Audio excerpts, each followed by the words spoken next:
सूरज की तपिश बढ़ती ही जा रही है।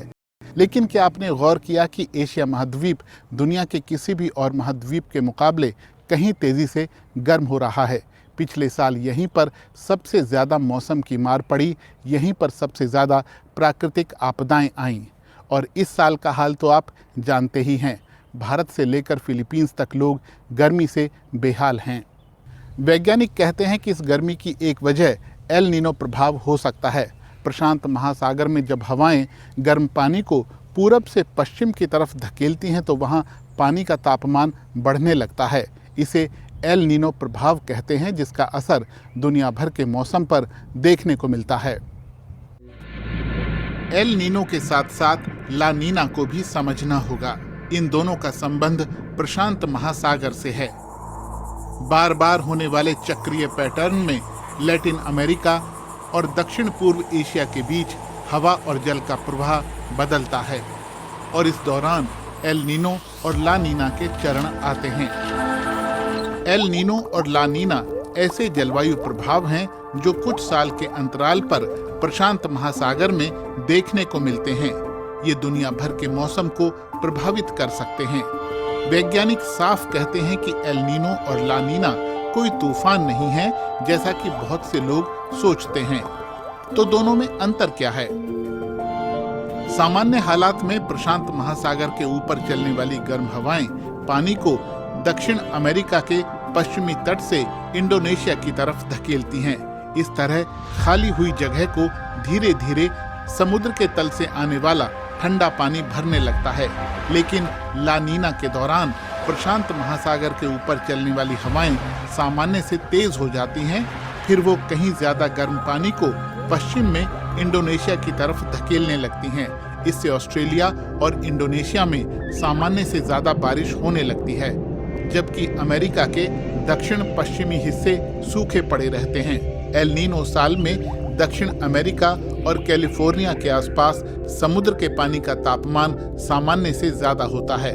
महासागर के इस हिस्से के ऊपर बहुत सारे बारिश वाले बादल बनते हैं। आमतौर पर इक्वेटर यानी भूमध्य रेखा के आसपास तेज हवाएं सतह के गर्म पानी को इंडोनेशिया की तरफ धकेलती हैं। लेकिन कुछ साल वसंत और सर्दियों में ये हवाएं सामान्य से हल्की होती हैं और विपरीत दिशा में बहने लगती हैं।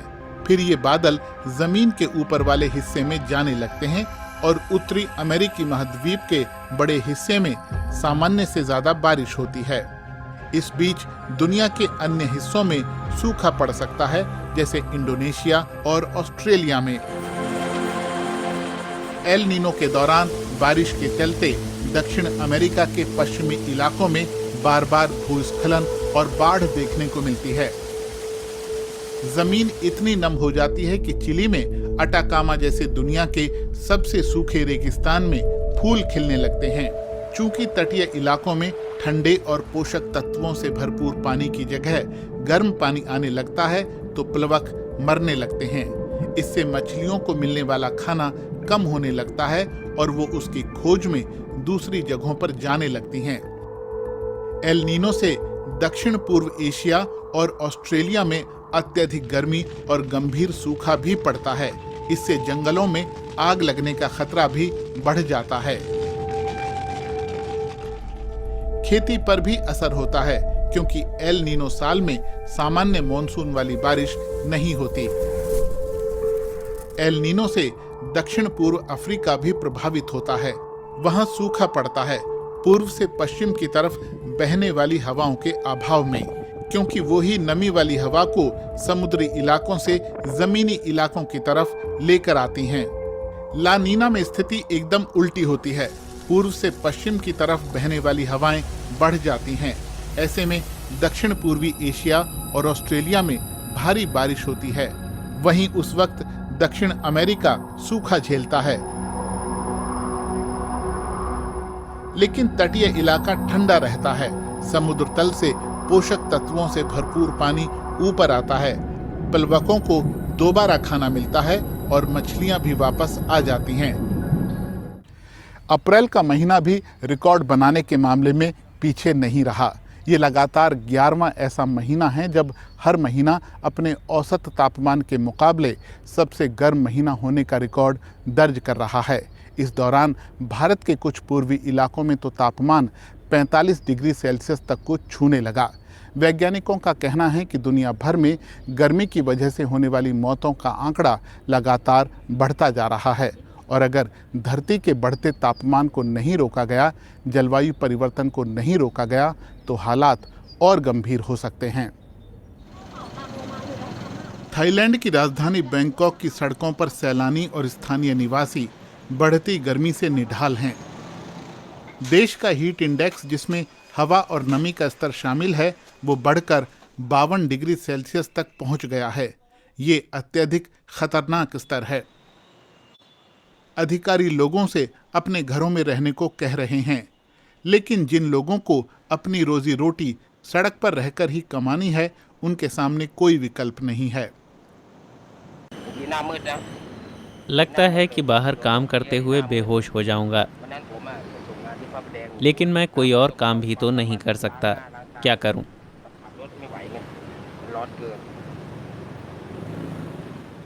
थाई स्वास्थ्य मंत्रालय के अनुसार इस साल अभी तक गर्मी की वजह से कम 30 लोग मारे गए हैं, जबकि 2023 में पूरे साल का आंकड़ा 37 था।